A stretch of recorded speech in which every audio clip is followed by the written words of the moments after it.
Koinisiator lapor COVID-19 Irma Hidayana mengatakan penelitian ini dilakukan karena selama ini pemberitaan dan sosialisasi pembuatan vaksin, terutama vaksin Sinovac dan Bio Farma, cukup masif sehingga membuat masyarakat bertanya-tanya apakah benar vaksin ini akan didistribusikan pada akhir 2020 atau awal 2021.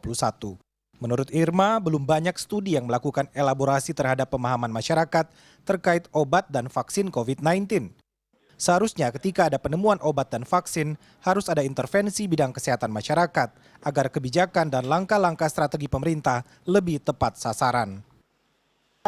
Kami menanyakan beberapa hal ya, tentu saja kami menanyakan pemahaman, kemudian kekhawatiran, kemudian kira-kira hambatan dan juga situasi mereka itu seperti apa. Kalau ada preferensi bagaimana, apakah mereka mau menerima menggunakan obat dan juga mau divaksinasi.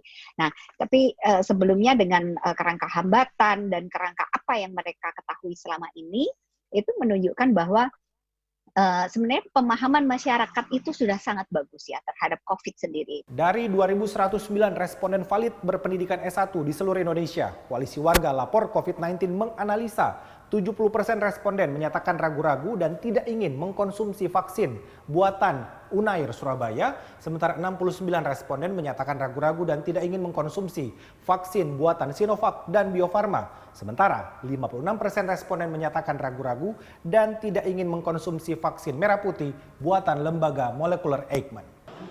Ketua Kelompok Riset Intervensi Sosial dan Krisis Universitas Indonesia, Diki Pelupesi mengatakan, keterlibatan TNI, Angkatan Darat, dan Badan Intelijen Negara dalam proses pembuatan vaksin justru menimbulkan pertanyaan yang ujung-ujungnya membuat masyarakat menjadi ragu-ragu, bahkan kurang percaya dengan efektivitas vaksin yang dibuat.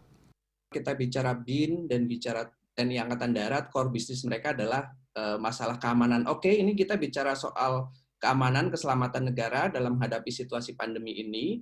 Ya, mereka dalam konteks tersebut, tetapi kalau kita bicara tadi ya, mengembangkan obat dan vaksin, ini kan butuh ilmuwan. Ya.